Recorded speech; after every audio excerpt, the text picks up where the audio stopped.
What's going on, everybody? It is Jess and I here from Pigskin Banter. We are bringing you the Week 8 preview for the NFL, and we will also, later in the show, be doing the absolute definitive ranking of all the QBs. We're right, everybody else is wrong.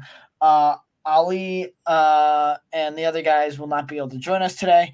They will be back next week, hopefully, and they can yell at us for how right or how wrong our picks are for QBs.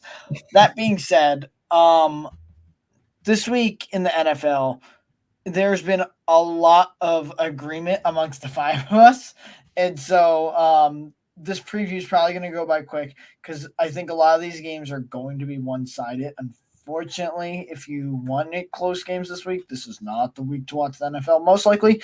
Or, based on that assumption, we're all going to be wrong, and this is going to be the week of chaos. It's the Who'd have think NFL. that? Any given Sunday, any given Thursday night, Monday night, whatever. It's, Or COVID Tuesday game. I'll never forget that. I really thought when they did that, they were going to be like, ooh, Tuesday night football. Maybe let's do it. Yeah. I'm genuinely waiting for us to get Monday night, Tuesday night, Wednesday night, Thursday night, and then we just get like Friday off, and then it's Saturday college. I mean, heck, there's college football. There was college football like all week. Right. And now we've got Thursday night NFL, and It's crazy. I think there's a couple college games tonight and tomorrow as well. So it's nonstop football.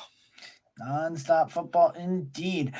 All right, so this week, our first matchup is the Tampa Bay Buccaneers up against the Buffalo Bills.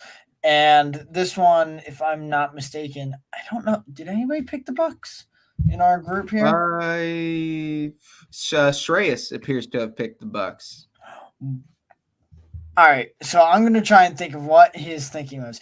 Because Shreyas was more correct than anyone else last week, so... He might know something we don't here. Exactly. So this is my thinking, is the Bills have lost, played really bad against the Giants, lost again. They have a shit ton of injuries. The Bucks are in a close division race, and they've been a decent team, to say the least, this year. So I can see where he's coming from. If their defense can hold up and the Bills' offense goes anemic again, I think the Bucks' offense could do enough against that injured defense. That being said, I still think with it being in Buffalo, it should be Buffalo easily, but that's my thoughts. I agree. Like, I was looking through a lot of these matchups, and while we do seem to have a consensus, it seems for the most part, I can see ways for the opposing, the teams we aren't picked to win. Like you just said, if Josh Allen has another off night, we've seen Baker and the Bucks have been able to click a bit, at times. The Bucks don't have a bad roster per se. I mean, it's getting older. This isn't the 2020 Bucks with Brady, and it felt like, a lot of these guys in or just past their primes, so it's still a solid enough Bucks roster. Baker, I don't think, is a needle mover for most people in either direction. He's been fine and serviceable this season, but I think, like you said, with it being in Buffalo, the Bills will be able to get the job done, and I don't want to say they're going to blow the Bucks out, but I think they should win relatively comfortably. This should be a reset game for them. If there was ever a time to get their shit back together, this should be the game. The next game on the schedule is going to be the LA Rams against the Dallas Cowboys, and now we all picked the Cowboys, and I think this is a game they win. However, we have seen time and time again over the last few years the Cowboys go into a game that they should win and they somehow lose it. Cardinals, perfect example this year of a game where everybody's finally giving the Cowboys respect, because this is how it starts every year. Cowboys fans, this is our year. Everybody's disrespecting us. Everybody hesitant on the Cowboys. Cowboys look good for a few weeks. Everybody, the Cowboys might be legit. Maybe Cowboys fans aren't delusional. Following week, Cowboys blow it to a shit team. Everybody. Well,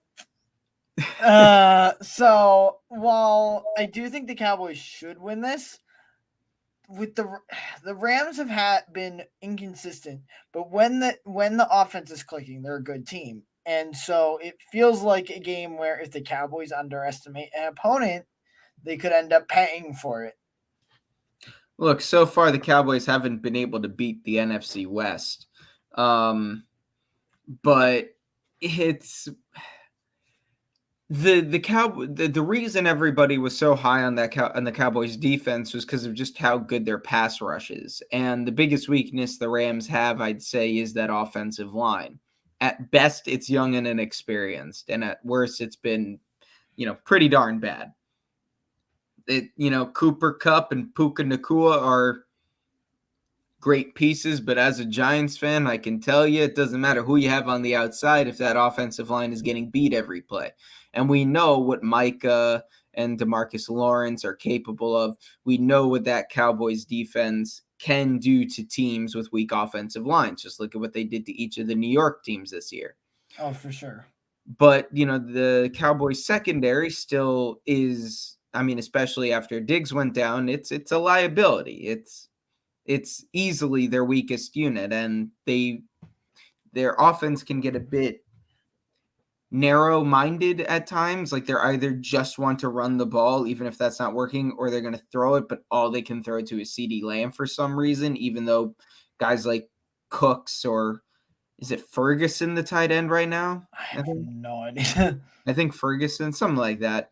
Like they'll have success going to some other guy, and then they get down into the red zone and then they stall out. It's kind of similar to what happened with the Eagles against Miami when you guys would just throw the ball to Goddard and then you get into the red zone, and let's not do that anymore. Right. That's how it feels like the Cowboys can get with CeeDee at times in particular. But again, I feel like there's enough of a talent discrepancy between the two rosters that the Cowboys shouldn't lose this game. They shouldn't. That being said, if we're looking at head coaching battle, I think Sean McVay out coaching. Oh my God, what the hell is his name? The idiot coach of the Cowboys. I'm blanking. Oh,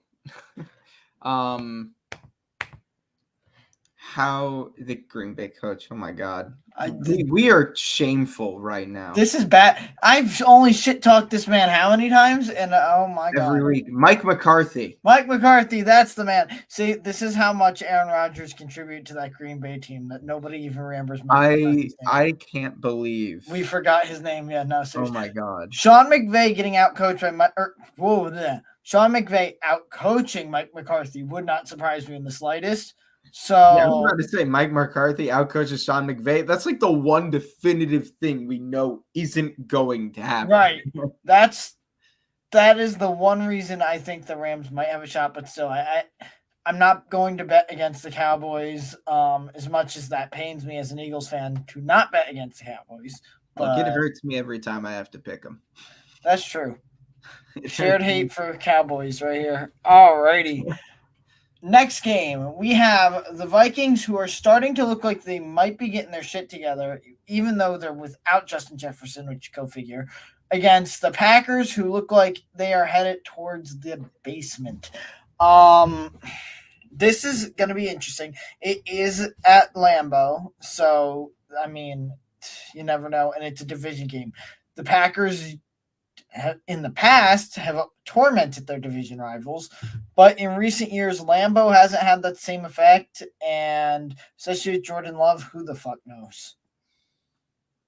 So I was listening to some interesting analysis about Green Bay's last game, and Jordan Love isn't playing great, but this really goes to show the importance of having a good offensive-minded head coach. The passing concepts that Green Bay has been running, it's not creating any separation between each of the receivers. All of their routes are so close together. There are no openings. Oh, for sure.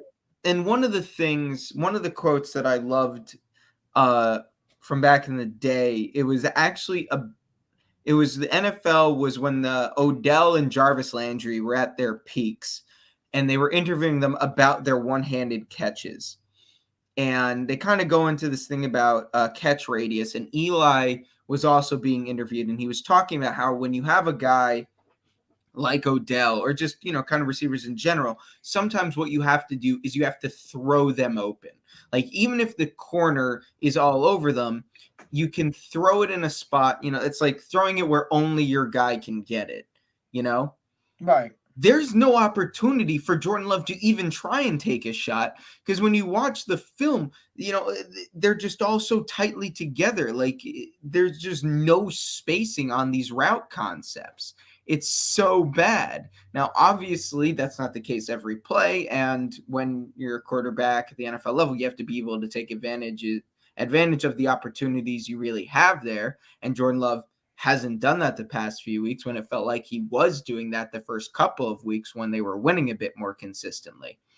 But it's just been bad play calling, bad play design. Aaron Jones seems really limited by this hamstring, which sucks because I have him in both of my fantasy leagues.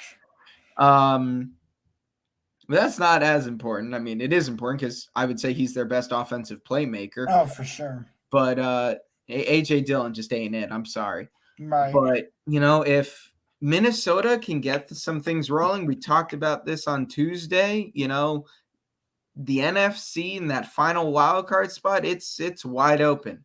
Oh, And yeah. Minnesota has a great opportunity here to go on a run. Justin Jefferson will be back soon enough.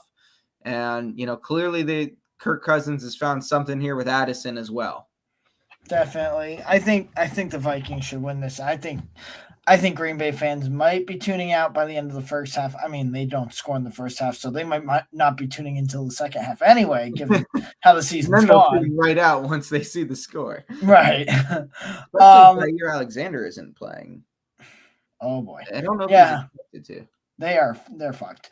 As for our next game, we have the Atlanta Falcons against the Eagles farm team in the Tennessee Titans. Okay, Gordon, I have to ask, does the GM of the Titans get a Super Bowl ring if you guys win it this year? To be fair, it's a new GM. After AJ Brown played the Titans last year with the Eagles, literally right after that game, they fired the GM. Does the owner then, does he also have a minority stake? I have no idea. What is this? Seriously, how did the owner hire this new GM and not go, listen, when Howie Roseman calls, you don't hang up answer. the phone. Don't answer. Oh my God. Based on how we're talking, I think it's pretty clear that we have zero faith in the Titans. All the Titans have at this point is Derrick Henry. And not that Derrick Henry isn't still amazing, but he's not going to they'll trade him to you for next year's 7th round pick. Could you imagine? But no, I don't think could, and I don't want to. I don't think their defense is at a point where they can just rely on Derrick Henry to win them games. Derrick Henry's still good, but he's not in the MVP conversation like he was a couple of years ago. And they have nothing around him. Now, something interesting to note with this game is Will Levis will be getting the start for the Titans this week. So, I mean, Will Levis versus Desmond Ridder, this really could come down to quarterback play. And if Ridder plays anything like Ridder's been playing, then who the hell knows? The Titans could take it, and they are at home. So I think this game's a little more up in the air than our pick'em suggests, seeing that we all picked the Falcons. But then again, Arthur Smith and Desmond Ridder somehow just keep lucking their way into wins, which makes no sense, seeing that the Falcons are usually the team that luck their way or have such bad luck that they lose games they should win. So who the fuck knows? Yeah, I mean, we all picked Atlanta, and this was before we knew that Will Levis was getting the start. And unless Will Levis, becomes what some people thought he was going to be, and then he fell, he was the most polarizing of the quarterbacks, because even with Anthony Richardson, everyone still had a first round grade on him, or at least knew where he was going to be picked, not to the Colts, but that range. Everyone knew he was going to go first round. Levis was a bit of a different case.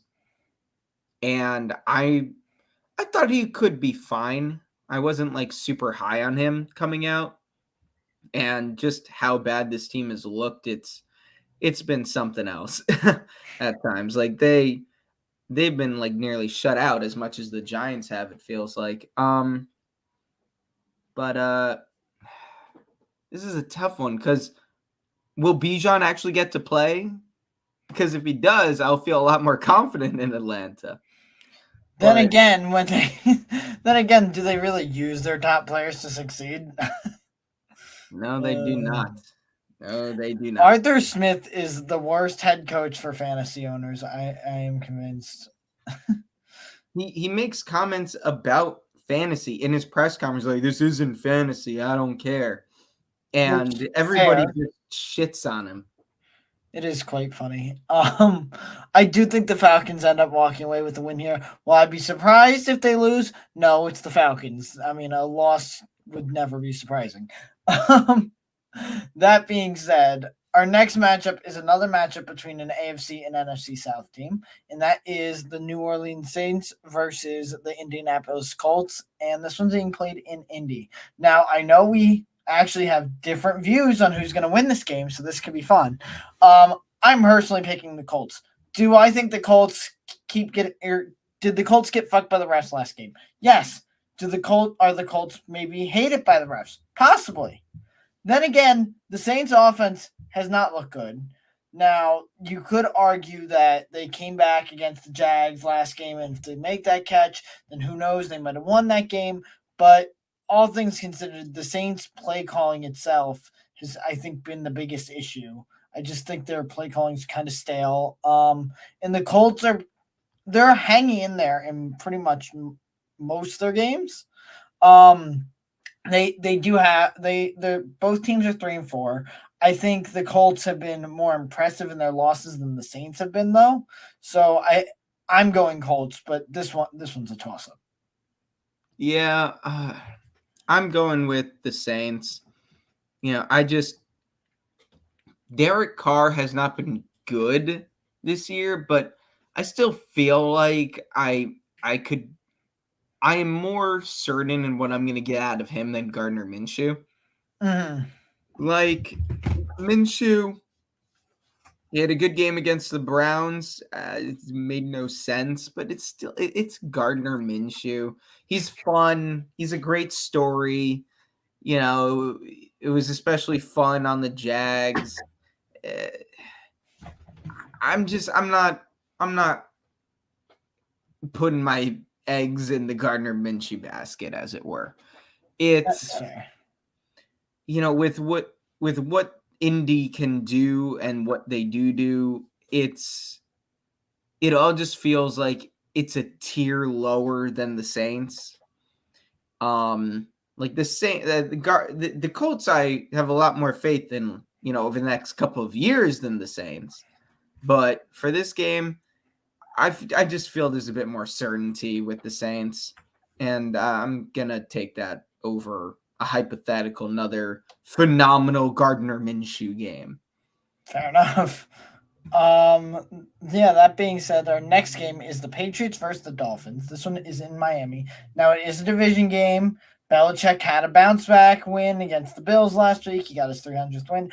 That being said, besides that win, the Patriots, as of recently, have looked horrible. I don't think the Dolphins are going to drop two in a row. I'd be very surprised to see that. I mean, we were all surprised, though, when we saw the Niners drop two in a row. So, I mean, it's possible. I don't. Miami, even with when Brady was with the Patriots, Miami usually had was good for at least a one win over them, and so I think Miami, especially being played in Miami, gets the win this week. Yeah, the Patriots' last win in Miami was September 15th, 2019, when they won 43-0. So they have not been able to win in Miami much recently. So yeah, I'm taking Miami, just the better team, the better roster. Like Mac Jones, I think is better than Minshew, but I'm not putting, I don't think Mac Jones is going to have some great, stretch all of a sudden. I think he'll be able to keep things, if they do what they did last week, I think maybe they could make things a little interesting for a little while, but the Patriots ain't beating Miami in Miami. Probably not. That being said, our next match, we have the Jets are traveling quite far. They have to go to a stadium that they're not very familiar with. They're playing the Giants. So Mm-hmm. if you didn't catch that, that was a joke. Although if you're listening to this podcast, I imagine you're quite familiar with MetLife, or at the Yes. very least, where teams are. For MetLife,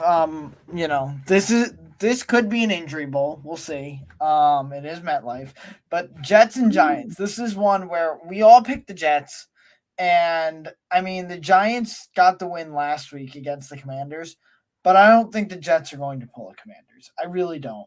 I think the Jets will play fine enough to get the win over the Giants. Do I think the Jets are great? No. Do I think they're decent enough to beat the Giants? Yes. I think the Giants have had their 2 games of like we almost beat the Bills and then yay we beat our division rival in the Commanders, and I think it's time for Tyrod Taylor and the Giants to kind of shrink back down to where they belong in the basement, and the Jets are just gonna get a win here in what's probably going to be a low-scoring, ugly game. Yeah, the 100%. This is going to be a low-scoring, ugly game. Ugly game. Wow, English is hard. For those watching, as you can see here, I am the Giants fan of the group, and I don't ever like picking against the Giants. And even if I do think deep down it's in their best interest to lose, I will never be rooting for a loss. Hire Chip Kelly. That will get you to root for a loss. Dude, I had to go through Joe Judge, Ben McAdoo. Oh no, Pat I know Turner you had wasn't idiots. terrible. It's just Chip Kelly literally got rid of everybody that Eagles fans loved, and at that point we wanted him gone. So that's why. It's not that he was bad, it was that he was bad and got rid of all the players we loved. Look, at the end of the day, this game is going to come down to the defenses, and I think the Jets do have a better defense. The Giants' defense has been playing very well the past 2.5 weeks. Like, we got beat by Miami, and they turned it into a track meet, but pretty much every team, that's allowed Miami to turn it into a track meet, everybody's lost. Even, Philly gave up some points. The Bills even gave up some points. It was just that the Bills scored so much more than Miami. But, we were able to force, I think, 2, if not 3 turnovers in that game against Miami. So the Giants' defense can play. And I'm not worried about Zach Wilson. It seems like it's going to be Tyrod. Daniel Jones still hasn't been cleared for contact. So Tyrod's going to have to come in. And, if we get Andrew Thomas and John Michael Schmitz back, it's still going to be their first game back from injury against that Jets defensive line. It's going to be an ugly game. And I think the Jets defense is one of the best in football. Well, I think the Giants defense is an above average defense as it currently stands. And borderline top 5 is much better than a bit above average, So I'm taking the Jets in a 17-10 kind of game. And that's still maybe a little too high of a score. Fair enough. I will take 3-2 final score. Oh, I'm so happy you're giving us a whole safety. That's pretty difficult. I mean, you hyped up the defense. I mean, no, don't get me wrong. The defense has been playing out of their mind. We've had the 2 best graded linebackers for PFF, like on average, the past 3-4 weeks now. We've got some guys there. Deonte Banks is giving up the second fewest yards per catch in all of football, never mind just out of rookies. We've got some guys back there. It's just the fact that we suck on offense. Alrighty. Our next game, we have the Jags traveling to Pittsburgh to take on the Steelers. And now, this feels like this could be a trap game for the Jags. The Steelers have a way with themselves of they somehow have to will themselves to having a winning record. If you told me during that time the Jags play down to competition and the Steelers get a win to help them towards that winning record, I would not be surprised. However, that the Jags have put together 4 straight wins now. There's the struggles that were there in the beginning of the season seem to be gone. The offense seems to be clicking. Now, against the Saints, they did let the Saints get back into that game, so I think they're going to have to make some adjustments to make sure they don't do that against the Steelers, since the Steelers in the fourth quarter have looked a lot better than they have the rest of the game for most of the season. So you don't want to give up that you don't want to give it up a bunch of points late game. However, I think the Jags are still a lot better than the Steelers on paper, and I think the Jags should win this game. Yeah, I mean, the only thing that I would be worried about as a Jags fan is just how good that Steelers defense is. I mean, it is good. It is a good defense. I think TJ Watt's going to win DPOY again. But other than that, I mean, as long as Matt Canada's calling plays there for Pittsburgh, I don't think anyone's got faith in that offense. And I think the Jags, they've got enough weapons on offense to be able to score just enough against that Steelers defense. I have faith in Trevor Lawrence. And I could see this game kind of being ugly, just the incompetence of the Steelers offense only being masked through the sheer dominance of their defense. But I think this is going to end up being like a 24-14 kind of game in favor of the Jags. Fair enough. Next up, we have the Eagles versus the Commanders. And now this is a rematch. These two teams played early in the season, and it went to overtime. That being said, that game should have went to overtime if the Eagles just ran out the clock and then kicked the field goal instead of trying to stat pad a bit and get AJ another touchdown, Hurts another throwing touchdown, and then the defense shit the bed. So if you look at the Eagles and Commanders over the last couple seasons, the Commanders usually play them tight for at least one of the two games, and they've stolen a couple games in that time span as well against the Eagles. That being said, a lot of the times the Eagles also have one dominant game against the Commanders in the season. Look at the first game against the Commanders last year the Eagles played when they sacked Wentz like 8 or 9 times or something, which is quite entertaining as an Eagles fan, seeing Wentz get sacked over and over and over. That being said, sounded a little personal there, Gordon. That being said, it is being played in FedEx Field, the field that tried to kill Jalen Hurts when the bleachers collapsed and almost landed on him. In FedEx Field's defense, it is one of the stadiums that tries to kill every player. This is true. That being said, I think the Eagles learn from their mistakes from their first game against the Commanders. I think they come out better this game. I do think they've looked better after the loss of the Jets. I think they looked a lot better against Miami. Things weren't 100% perfect. The red zone play calling still could get better, but I think they're going to be fine. I think they're going to come out of this with a win. Yeah, I think, Philly, they're just the better team. Like, Washington has this weird ability to stay with Philly.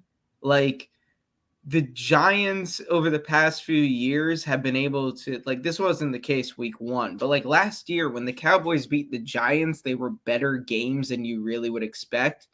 And the Giants can beat Washington, but even though, like Dallas and Philadelphia are relatively close, the Giants just can't hang with Philly for anything. But then Washington loses to the Giants, can't hang with Dallas, but they'll hang with Philly. It's just the NFC East is weird, man. So I think this is going to be a better game than maybe we expect, especially with this being at Washington. But Philly should win this. They just should. Right. I don't have some insightful analysis here. if the Giants with Tyrod Taylor can beat Washington, a mostly healthy Philadelphia Eagles squad should absolutely do so. For sure. If they lose this game, they beat themselves. Like they don't lose. They don't just outright lose this game because the Commanders are the better team.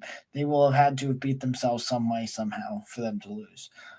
Our next game here is the Houston Texans against the depressed Carolina Panthers, who are still without a win and still without a first round pick. Go Carolina. As much as it would be cool to see Carolina Stroud. finally get a win, D'Amico Ryans and the Texans. D'Amico's been getting so much production out of guys that he probably shouldn't be getting production out of, which again tells me he should have had a head coaching gig years ago. But probably. Besides that, I just think the Texans are a better team. I mean, I think it's gonna be hard to argue for even Panthers fans, if there are any left right now, seeing that a lot of them probably jumped off a bridge when they realized they're 0-6 without a first-round pick. But I think it'd be hard to argue for the Panthers winning this game. I don't think the Texans – I don't see it. I don't see how they lose it. Yeah. I mean, I think if they don't already regret it enough, I think this is going to be the game that makes the Panthers fans weep that they took Young over Stroud. I had Young as my QB3 this past year. I had Stroud number 1 just because I thought his floor was the highest. I had Richardson number 2 because I thought his ceiling was the highest. And then I had Young, then I had Levis. And from all the reports that we've heard, the Carolina coaching staff and I think their GM, they wanted Stroud, but then someone, I forget if it was the owner or not, they wanted Young, and whoever it was made that decision, and they took Young, and coaching staff, I know for a fact, hasn't been happy with that. Right. And right now it is looking like a franchise-destroying blunder.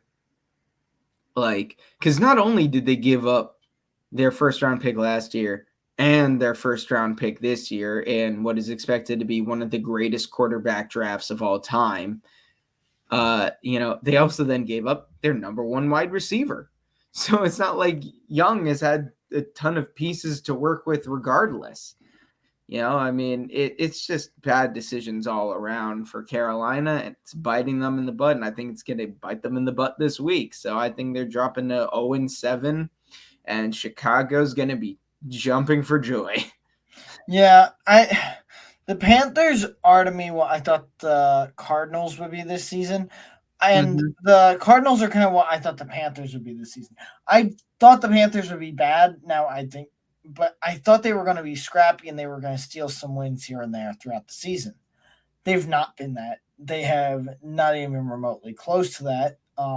Frank Reich is looking like a disaster there as well. I mean, which makes you wonder how much of the problem in Indy was Frank Reich, because I mean there was the argument to be made that he really wasn't the issue and Irsay was more of an issue than anything. But now looking at it, again they traded away the number 1 weapon on offense, so that is going to be a problem. But Reich has not looked good. Nothing with the Panthers has looked good, and the Texans have at least looked decent to great, depending on week. So, yeah, I think this one should be pretty much as free of a win for the Texans as they're going to get. That being said, this is probably one of the few games on the schedule that Carolina can look at and be like, I think we got a shot to win a game here. That's fair. Because for as great as Houston has looked at times, they're still very much a few pieces away, I would say. Yeah, I can agree with that. Next game, we have the Browns at Seahawks. I have the Browns. You have the Seahawks.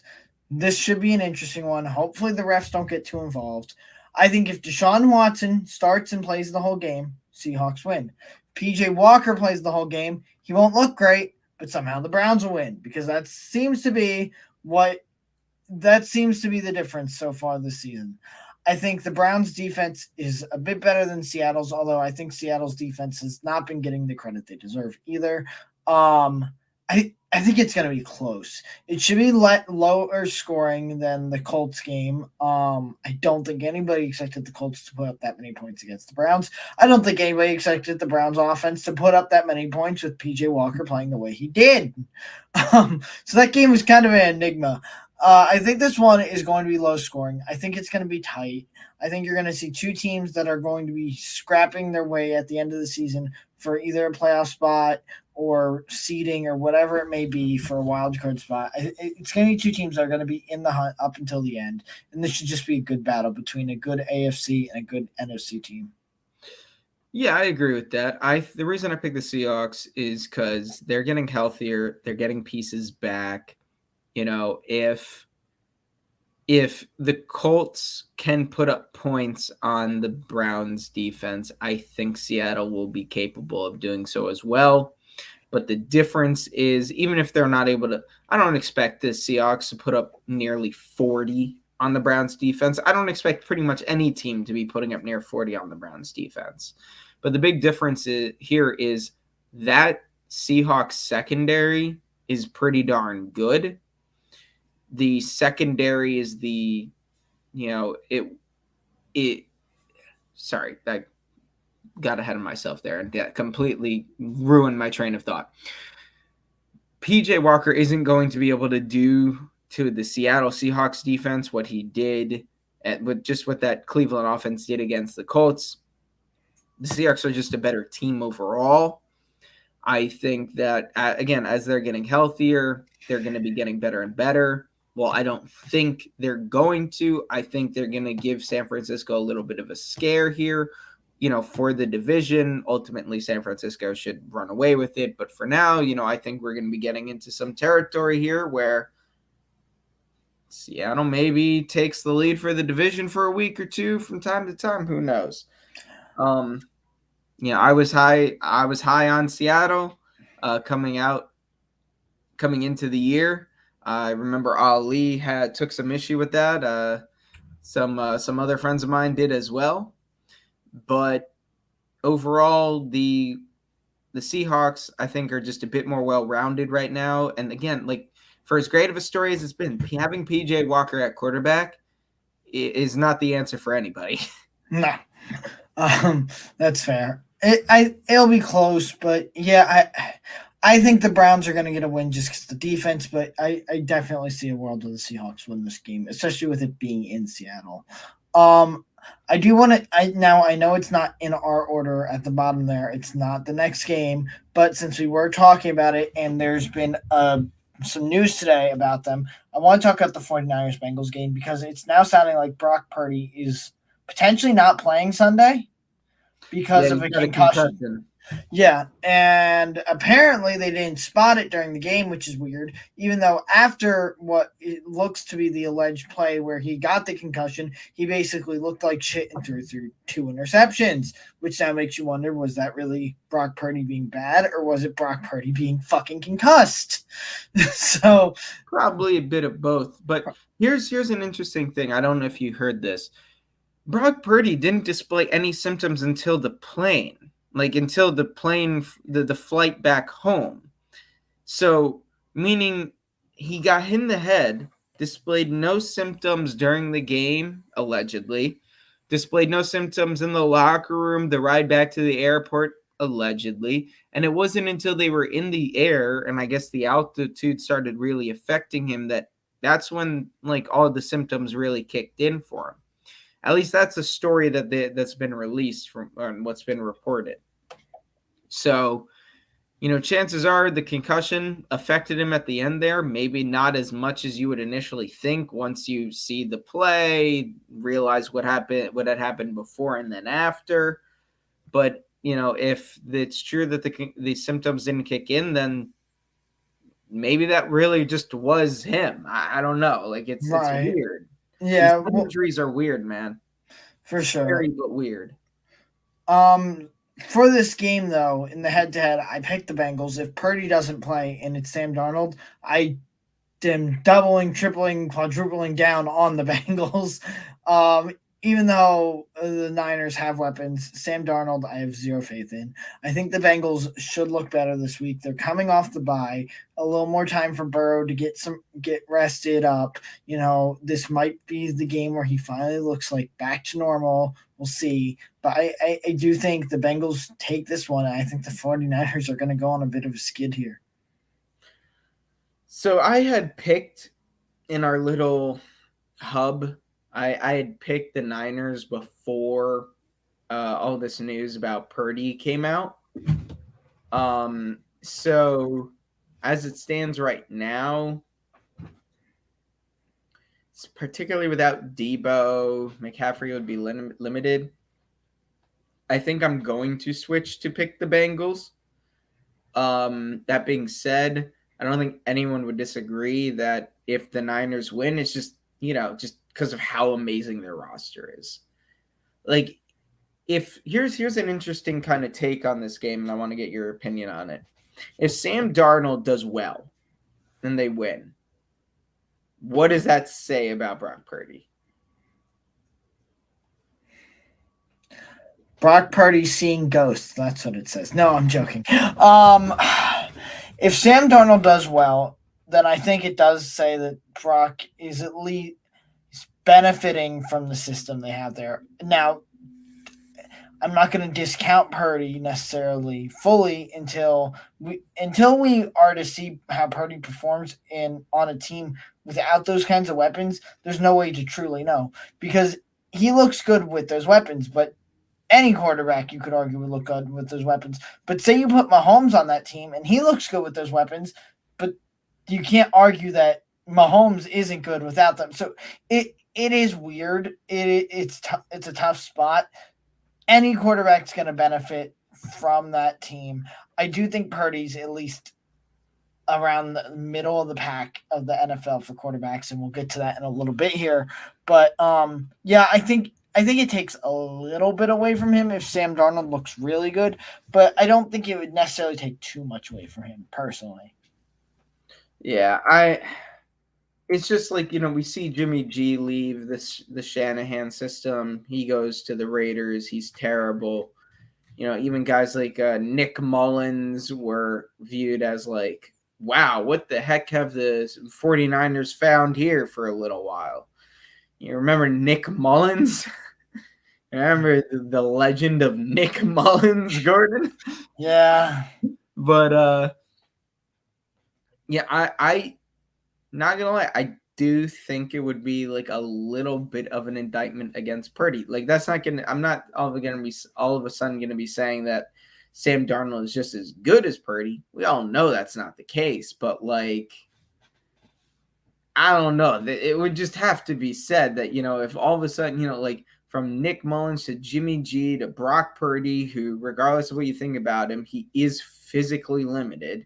There is a reason he was the last pick in the draft, and then now Sam Darnold and whoever else had played in between, it's like, if all of these guys can all look good in this system with these weapons, and then we know what Sam Darnold looks like without him. We know what he would then look like with them. We know what Jimmy G looks like without these, this system.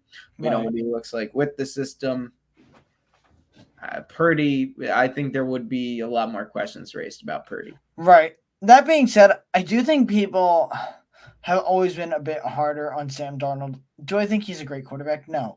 But we need to remember he played for Adam Gase with the Jets, and then he went to the Panthers, who, besides DJ Moore, I mean, look at him now. They look like shit. And he had ups and downs with them, but they don't have a great roster there either. So he's never played with with more than a half decent roster. So I do think that's something to note for him. He hasn't looked great, but he's unfortunately been one of those quarterbacks that throughout his NFL career has never been given a team that would give him a chance to succeed anyway. And he'll forever be one of those quarterbacks that you go, what if he was drafted to a great team? Because that happens to so many QBs who play in the NFL. It's like, with the right team around them, who knows how good they could have been. But not every quarterback can play for the Niners. Not every quarterback can play for the Chiefs. It's just not going to happen. But yeah, I as much as I do think Sam Darnold is not that guy, I also don't think he's as bad as he's been made out to be either. Just because I think a lot of that has to come down to the situations he's been put in. But Fair enough. Our next game on the docket here, we have the Chiefs at Broncos, and I believe the Chiefs going for win number 17, 18, 16. What is it? It's 17, I believe. Win 17 straight against the Broncos. So, I mean, it's being played in Denver, and I believe the Broncos played them close last year in a loss. However, the Broncos, it's the Broncos. And ever since Peyton Manning retired, nothing can go right for that franchise. I don't think anything will go right for that franchise. I think the Chiefs are going to win this game. They're going to beat them again, and Broncos fans are going to be wondering, when will Mahomes retire from the NFL, because they can't take it anymore. Yeah. Barack Obama was president more recently than the Broncos beat the Chiefs. The city of Cleveland has more recently gotten their first sports championship in over 50 years since the Broncos beat the Chiefs. We have had technically now 3 different presidents in the time span of the Broncos not beating the Chiefs. It's been a while, and I don't think it's ending this weekend. I mean, the first time these two teams played the season was 2 weeks ago. It's a pretty close, matchup. It was Chiefs Broncos, week off, Chiefs Broncos. And that was 19-8, but it wasn't even that close. The Chiefs just were dicking around too much, particularly in the red zone. They had these 3rd and shorts, and then they do some stupid play call, and the Broncos would get the stop, and it was just not good.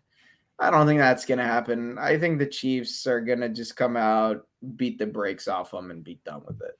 Yeah, I don't think there's much else to say about that game. Next game here is Battle of the Birds. We got the Baltimore Ravens against the Arizona Cardinals. And if the Ravens look anything like they did against the Lions, Cardinals, I know you guys put up a fight, but you guys also lose. No matter how good you look, unless you're playing the Cowboys, you lose. It's in Arizona. I don't think that's going to matter. Again, the Ravens just look too good right now. And that's pretty much all I have to say about this game. There's not much to say. Yeah, I don't think there's much to say either. Ravens are just the better team top to bottom. Interesting storyline. Kyler Murray was a full participant. Kyler Murray was a full participant at practice earlier this week. I don't think he's getting to play this week or anything, but just interesting little note there. And yeah, if the Ravens play anything like they did against the Lions, this is going to be a worse beating than the Lions received. So, Cardinals, you're able to put up a decent fight sometimes, but I'm picturing this going 28-10. And even then, it's probably not going to be as close as even that score would make it seem. Fair enough. All right, our next game, we have 2 left, and then we will do our QB rankings here. Our next game, we have the Bears at Chargers, and we all picked the Chargers, which worries me that this could be a Chargers-Chargering situation. They're supposed to win this game. They're probably going to win this game. But will I be surprised if the Chargers find a way to lose to the Bears? No, I wouldn't be. It's the Chargers, so I think they'll win. But I'm terrified for the remaining Chargers fans that this is going to be one of those games where they look back and go, why? Why does God hate us? Yeah, all 6 of them. Like you said, this is a game the Chargers should win. I don't know if Justin Fields is going to be able to throw it all over the Chargers the way other quarterbacks have been able to. Right. But they should still have success throwing the ball down the field because this Is Chargers Fields playing this week? I don't know. Is he? Hold on, let me check. If not, it's gonna be that other dude. Which, yeah, I mean, might he be looked. better for him. Who knows? Who knows? But Chargers should win this. Justin Fields. Sorry, I'm looking through. No, you're fine. I genuinely have no idea if he's playing. I don't think he is. These places like buried I don't think he is because I think I was looking at like a fantasy football quarterback. Tyson Bagent is expected to play this weekend. There it is. I was trying to find if Chargers do not, please, do not charger this to Tyson Bagent or seriously. And speaking of Tyson, our final game has the Lions up against the one team that actually lost to Tyson in the Raiders. I believe it's unclear currently if Jimmy G will play this week. I don't think he will. I don't know if he will. I don't think it really matters either way. After that embarrassing loss, now going against the Ravens, I think the Lions have to bounce back, especially at home. You have to bounce back against the Raiders here, and you have to destroy them. Like, it is the only way to make fans not panic is if you come out and you destroy the Raiders. If you even play a close game against the Raiders, there's going to be questions by the fan base. There's going to be panic that, oh God, it's the same old Lions team. So I think they will, and I think they have to come out and destroy the Raiders this week. Yeah, I agree. I think they're going to win. I think they're going to win comfortably. I don't know if destroy is the right word, but I don't think the game's going to be really all that close after the first quarter or so. And the Lions fans, I think you'll be feeling much better after this weekend. That's fair. All righty. Finally, we are going to get to our QB ranking. And I have basically pulled every starter for this week, plus a couple guys that have started throughout the season. So we have a little more than 32 guys here to get through. And let me share the screen here. Boom.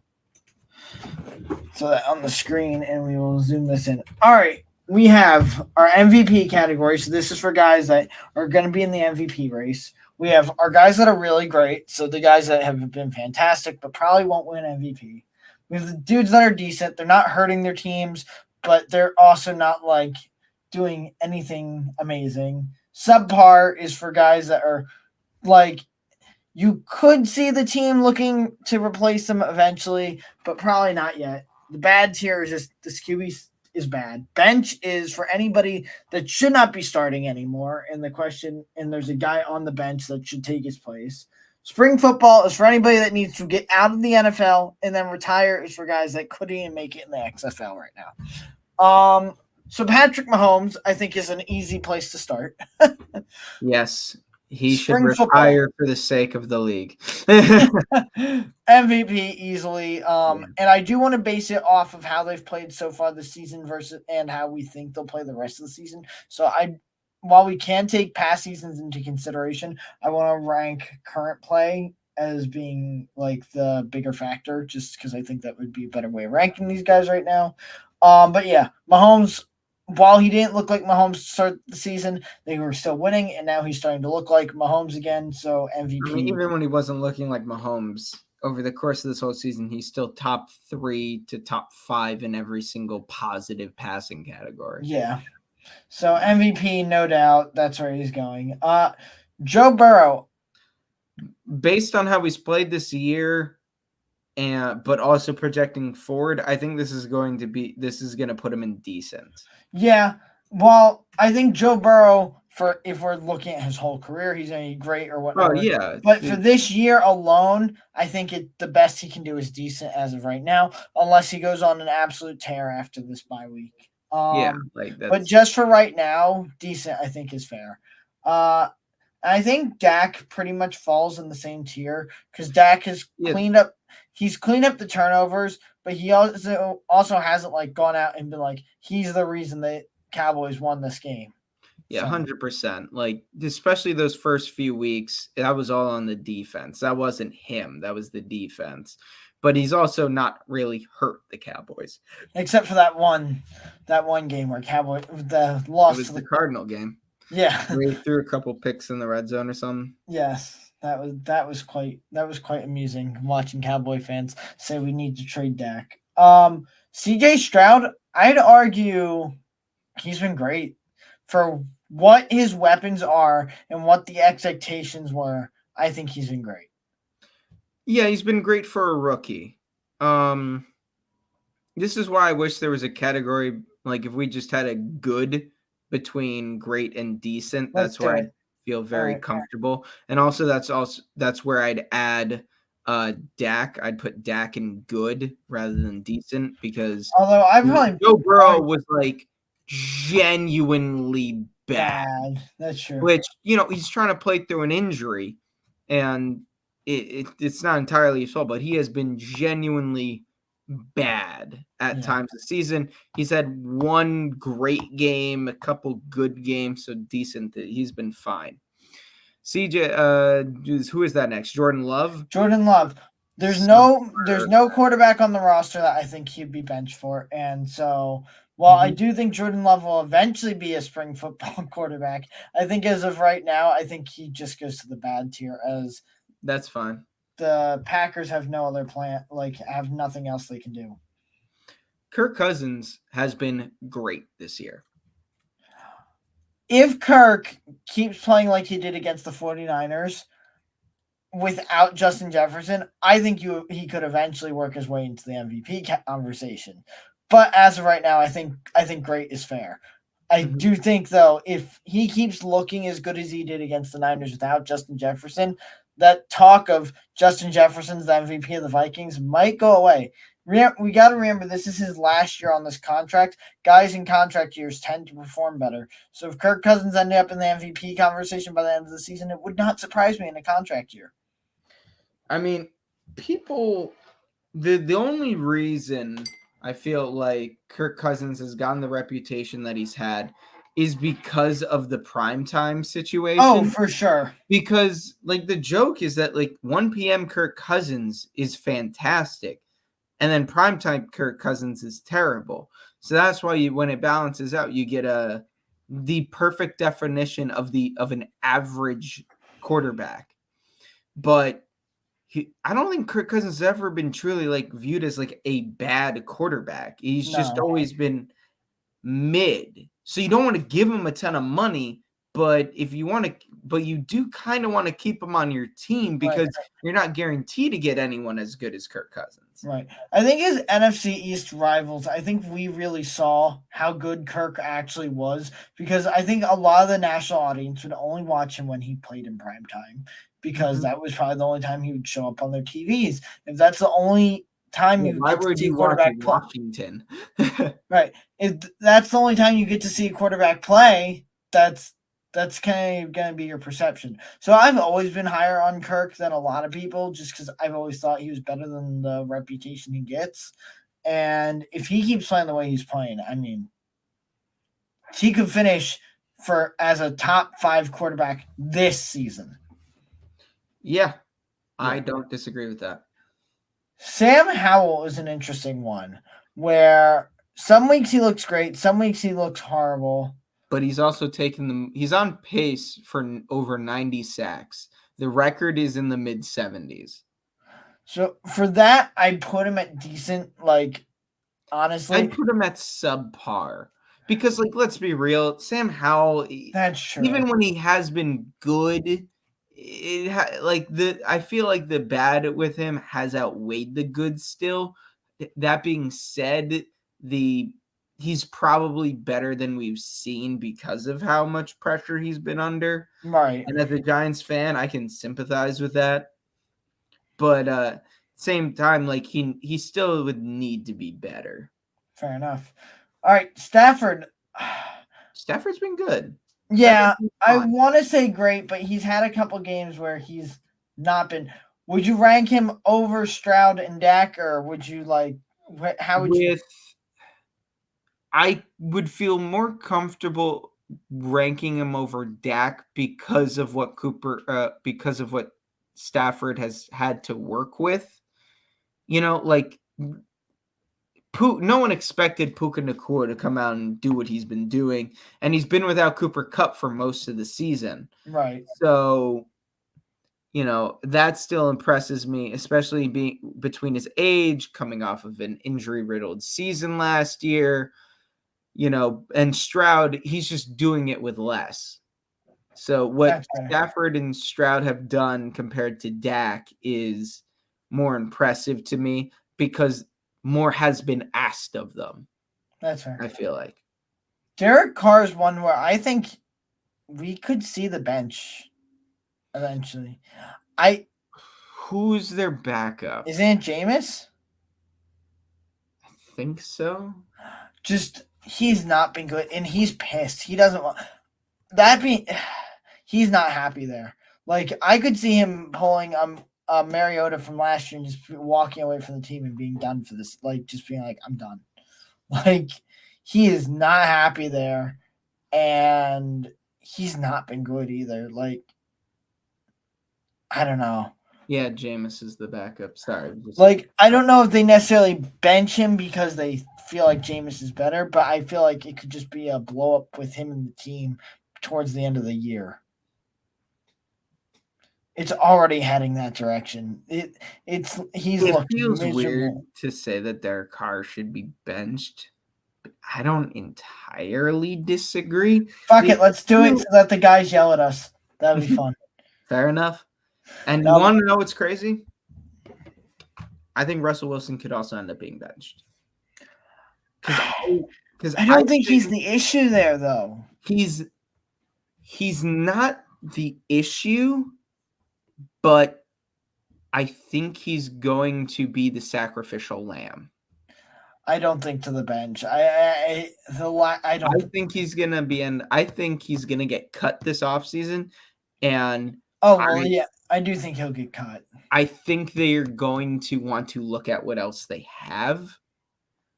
But I don't know. It's not like they have some like rookie big name. Right. I don't think they have anyone right now. If anything, I think they end up just drafting somebody. And so for that, he hasn't even been bad. Because he hasn't been as bad as last year. But, okay, let me look up what his, because I'd say, I thought based on his current stats, he'd be at least, I think he might be decent. I mean, his last game was horrible, but let's see what he's been up to this season. Let's see. He has 13 touchdowns, 4 interceptions, 1,499 yards. 59% completion percentage. Oh wait, no, that's again versus KC is 591 or 59 completion versus KC. But overall, I mean, he's been fine. I don't think he's, like I said, he's not the reason they've been losing games. He's been one of the few, not bright spots, but one of the few reasons they've been in some of the games they've been in. So I put him in decent right now. Under Burrow, but based on how he's played this season, I think he's bounced back quite a bit. I would still say subpar. Is that based on how he's playing compared to the contract, or just the expectation? Because like he has Sean Payton, and while he has been improved, like it's still not particularly good. That being said, this next guy we've got here, Geno Smith, I would put at decent. That's true. Yeah. And it just feels like, because between this and again, it's like also looking forward, like I don't expect Russell Wilson to be getting that much better. I think guys like Joe Burrow and Geno Smith as Joe Burrow gets healthier, and as Geno Smith and and the pieces around him get healthier, I expect both of them to be able to improve. And I expect obviously Joe Burrow to be able to improve a lot more than I do Geno Smith. But I'm like, when I look at Russell Wilson, and this is all I'm getting from him, especially for the contract, especially for the expectations, especially compared to the player he once was, it's just all been blech. Yeah, that's fair. And he is not the issue with Denver this year. That is the defense 100%. But, for a guy that was on pace to be a Hall of Famer to be viewed at like this, not a good look. Right. All right. Jalen Hurts. Now, a lot of people have been calling for Lamar to be in the MVP conversation. If you look at Hurts versus Lamar, now Hurts has more turnovers, so I'm not saying he's been as good as Lamar. But touchdowns wise, throwing and passing, or rushing and passing, and yards wise, they are almost dead even. So I think all this talk that Hurts has lost he's so much worse this year, blah blah blah. I think it's overblown. I don't think he's winning MVP this year, but I do still think he's been. I think he's been great this year. I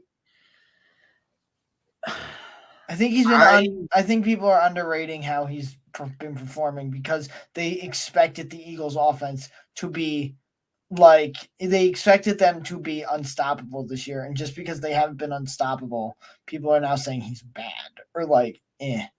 Jalen Hurts has been good this year to me.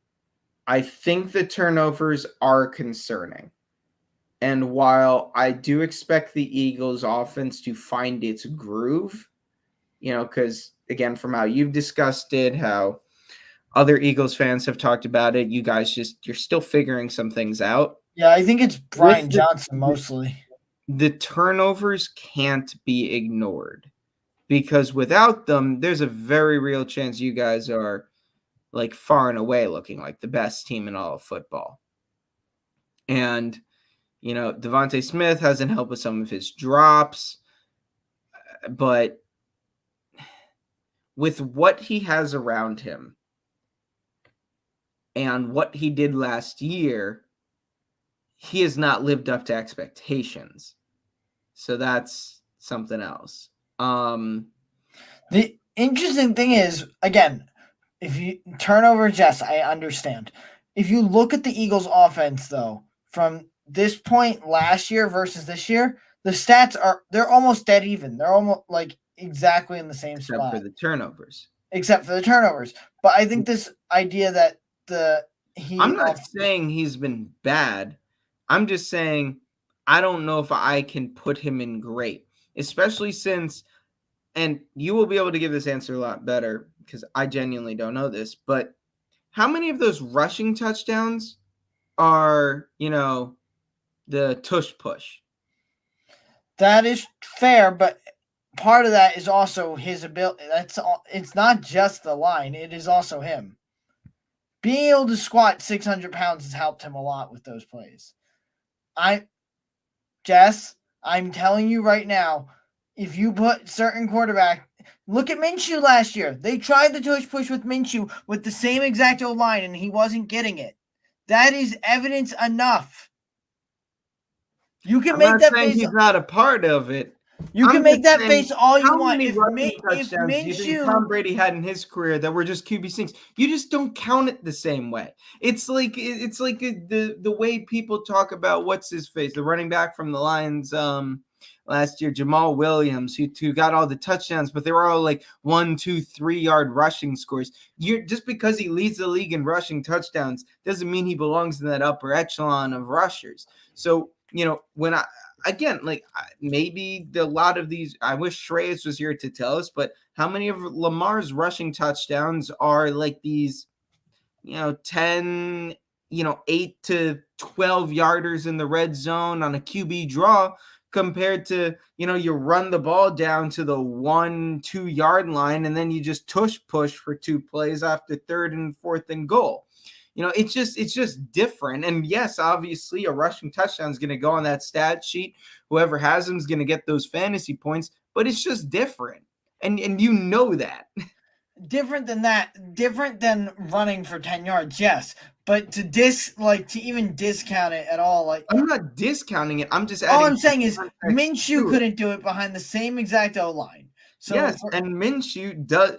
And when Minshew wants to be put in the same conversation as guys who are being argued for top 5, then we will, evaluate him the same way. all right, we'll put him in the top of good, but I feel like this When is we gonna. revisit this, at the end of the season and be like, where would we put these quarterbacks now that we have all of the data here? Maybe we'll be looking, maybe he'll have a really strong second half of the season. He'll cut down on the turnovers, and he'll look like the quarterback we thought he was going, because there were people putting him in top 3 quarterback discussions after last year. And I'm going to grade him and I'm going to view him a certain way after that. It's one of the reasons why everyone's so blown away by Kirk Cousins this year, is because people had him as like the 12th best, 13th best, yeah, he's great, but it was a good season, but that's Kirk Cousins. All right. This may or may not be a hot take. I don't know. Tyrod Taylor deserves to be ranked higher than Daniel Jones. Yes and no. Here, it's really interesting because I'm gonna talk about both of them so we can just knock 2 out. I think they both belong. I think Tyrod deserves to be in bench and Daniel Jones deserves to be in bad. Because that second, again, I know it was against the Cardinals, but that second half that Daniel Jones had is better than anything Tyrod Taylor has ever done in his career. It's something that no quarterback had ever done in a half ever, or at least a second half, something like that. I forget the specifics. But the offensive line, while Daniel Jones was playing, and I made this point when we were reviewing the games, was historically bad. Like, was grading out to be one of the worst lines in the history of football bad, to the point where the total consensus score of PFF for the Giants was worse than that of the 0-16 Browns and 0-16 Detroit Lions. Like, that is just how bad the Giants' overall roster was playing while Daniel Jones was there. Except, like, when you look at again, I know PFF isn't everything, and Daniel Jones needs to make plays, but he was still great. There were games where Daniel Jones was grading out fine. Like, again, not $40 million a year fine, but he was grading out fine, but everything around him was terrible. And then after week 2, he didn't have Saquon, and I know running backs aren't important, but, there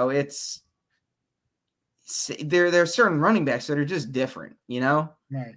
Okay, I have a question for you. If Daniel Jones' contract ended this season, say you guys didn't extend him with all that, so his contract isn't a factor, and Tyrod were to beat the Jets this week, would you, for the rest of the season, you starting Dan Jones or Tyrod Taylor? I'm starting Daniel Jones. Because it's like, I know Tyrod Taylor isn't the answer.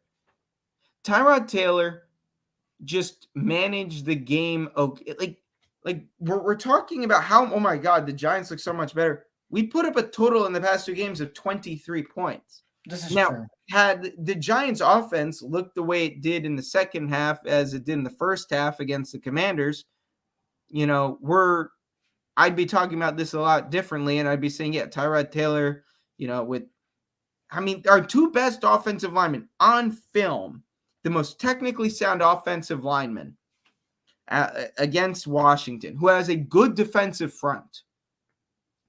Justin Pugh, who's been here for 2 weeks and made his announcement on Sunday Night Football as Justin Pugh, straight off the couch. Where is he from? Straight off the couch. Didn't list his college, just straight off the couch. And then we re-signed him that week. And then we signed him to a year contract that week.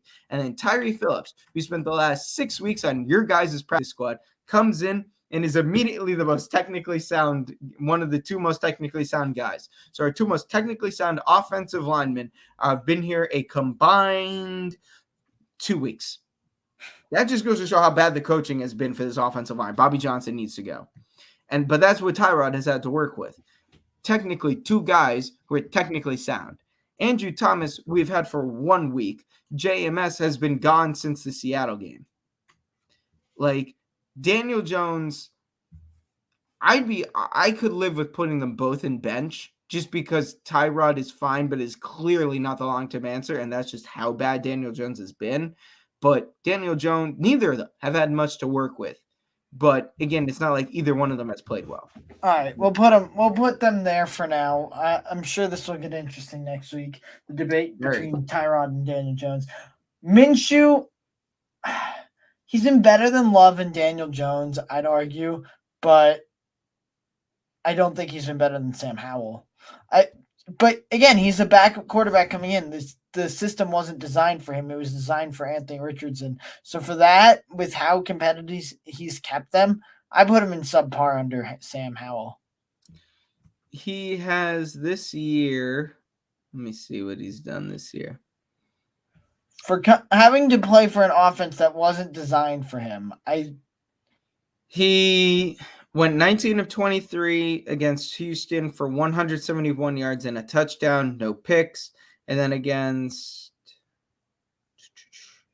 he had one Baltimore, really he was bad 27 of 44 for one touchdown, 0 interceptions. He's been, you could say subpar.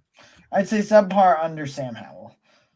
All right, that's fine. Baker Mayfield. If we were judging just based off the first 2 weeks, I would have put him in MVP just because it would be funny. That being said, the man with the funniest quote of the season, I think he's been better than people expect, but I still don't think he's been fantastic. This is why it's like so hard because like would you going into the year if I told you that Baker Mayfield would have a realistic argument to be in the same tier as Joe Burrow and Geno Smith, what would you have said? Like, but that's I think he's been decent. I mean, yeah, I would. We're not grading this like this would have been a lot easier to do. I feel like if we could have just done a top 10 list of just who would you say so far this year have been the top 10 best quarterbacks, or who would you say are the 10 best quarterbacks in the NFL? Right. And let's like I could drop Joe Burrow because of the injury, but I still think he's top 10. Right. Like I think based on performance this year, Jalen Hurts drops from where he was last season, but he's still clearly top 10. Same thing with, like Josh Allen, yeah, that's fair. Trevor Lawrence moves up because that way we wouldn't have to get into this dumb argument of like, well, is it okay to put Baker Mayfield alongside Joe Burrow? That being said, I think Russell Wilson's been better than Baker Mayfield this season. Well, here's the thing. Like, my reasoning for Russell Wilson is that, like, I expected more from him. The reason Baker Mayfield has been, we're regarding Baker Mayfield the way we are is because we expected nothing of him. So if we throw out expectations and we just look at performance, then I think subpar is the wrong way to put it. But yeah, I think maybe you could move Baker to the subpar. I genuinely would move Russ up to decent. Yeah, I could agree to that if we just remove expectations from it entirely. I want to do that for now because I genuinely think that I don't feel it depends. It'll depend on how he plays this week against the Chiefs. I think this week against the Chiefs, a very good defense. And again, like, what are your expectations? Do you expect if he has a game where he's like 15 of 22 for 186 yards, 1 touchdown, no turnovers? I mean, that's a okay performance against the Chiefs defense. Honestly, I'd take it. Like, if I were them, they lose by, they lose 35-10, but that's the stat line from Russ. How do you view that? All right, Mac Jones. Besides his game against the Bills, I'd argue he belongs in the spring football tier. Yeah, I can live with that. All right, Kenny Pickett. Bad. But I feel like that's more on Matt Canada than him.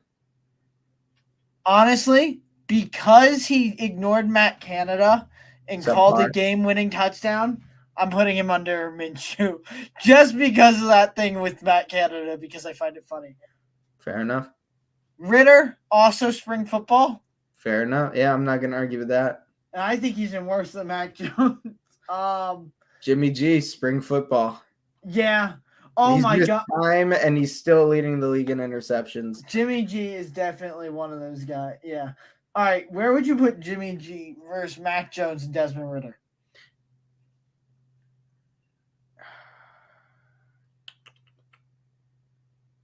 Yeah, I think I'd put him first. First, Actually, okay.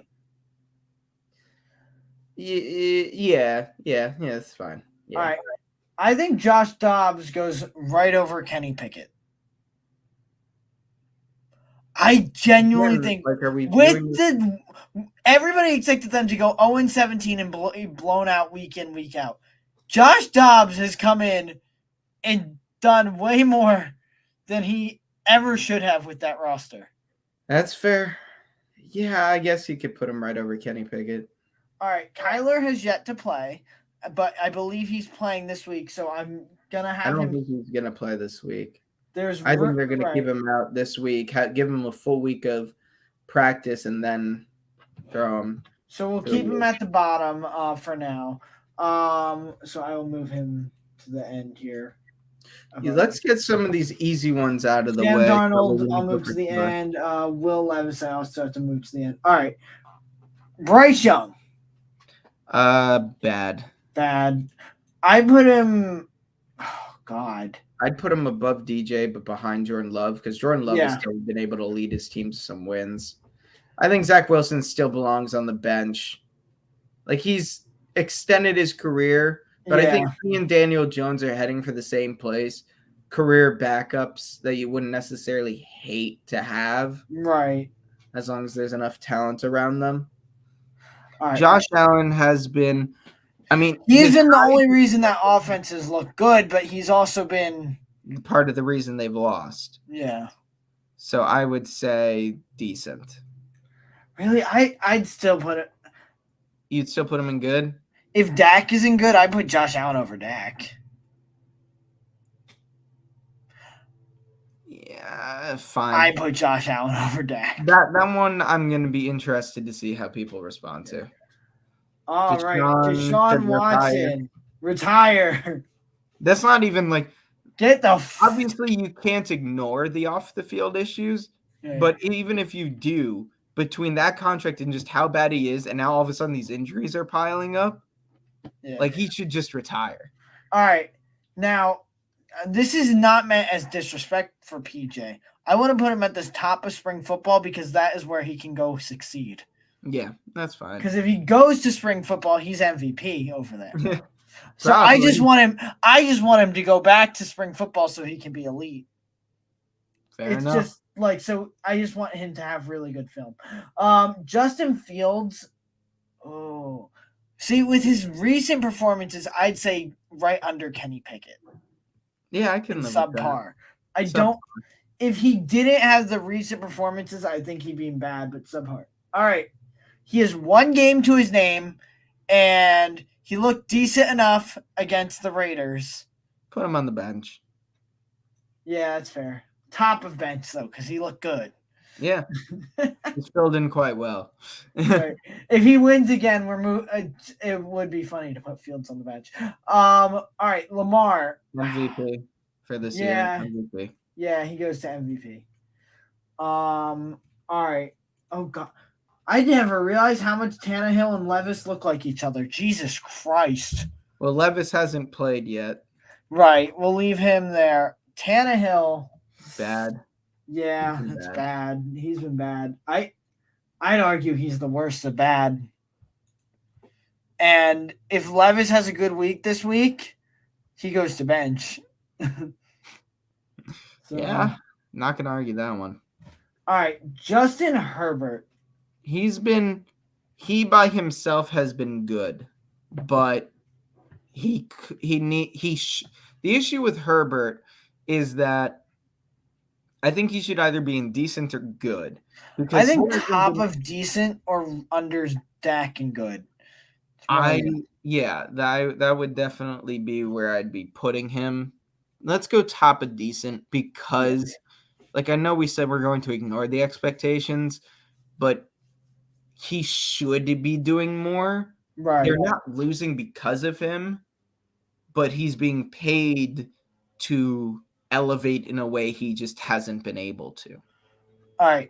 Besides the Ravens game, Jared Goff has been fantastic. I think he goes above Kirk Cousins in the great tier. I could live with that. All right. We're in a league where Jared Goff and Kirk Cousins are in the top four Great quarters. team. Yeah, seriously. Tua should be in the MVP category behind Lamar. Yeah. Trevor Lawrence. The issue is Trevor, I would argue, should go into great just because like this team would not be doing anything without him. Let me look at his stats. But he's not blowing you away, really. Yeah. He should be like he's leading them. They've only had like they had one bad game against the Texans. Right. And we're looking at the Texans now, and at least on this podcast, we're arguing they could be a playoff team. And then their other loss was to the Chiefs. So I don't think any of us fault anybody for losing to the Chiefs.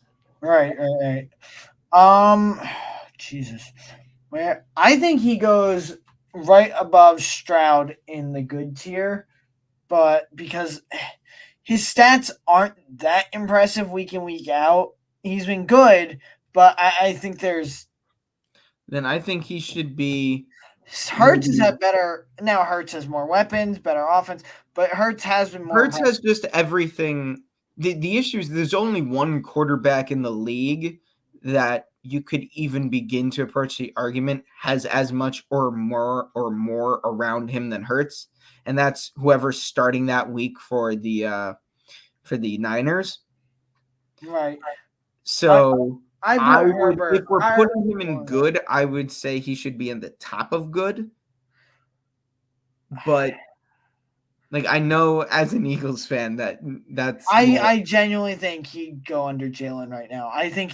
I can live with putting him under Jalen, but I just wanted out there that I do think he's done pretty much just as much with significantly less. Fair enough. All right. In Sam Darnold, we won't rank yet. Brock Purdy. Brock Purdy should be, I would put him third in the good. Or actually, put him fourth in good behind CJ Stroud. Let's give Stroud some respect. Let's do it. Because Purdy and Hurts just have so much more around them than anyone else. And I would say it's pretty much not even close. If you told somebody at the beginning of the season 2 of the top 5 quarterbacks this year would be Jared Goff and Kirk Cousins, they'd fucking laugh at you. Yeah, they probably would. And honestly, I'd understand it. Yeah. All right. I'm going to save that off. I'm going to download that. I'm going to post that right in our group chat here because I want to get the reaction. All of the comments from our buddies flood in. NFL QBs. Let's do that. Close enough. Why will it not? Okay. I don't know. I'll grab it later. It's fine. That's funny. Alrighty, well, that does our QB ranking. That does our picks of this week, and that will wrap up our Week 8 preview for the NFL. We will be back on Tuesday to recap everything that happened in Week 8 of the NFL and go over our rankings of the teams. We will update our team tier list next Tuesday, and then next Thursday you can catch us previewing Week 9, and we will hopefully have more people to chime in on this list. I'm sure it'll be fun. Actually, I might keep this list a secret from the rest of the guys just to get the reaction next week in case they don't watch, because I think that's funnier. Yeah, alrighty. We will see you all later. We are the Pigskin Banter. Adios, everybody.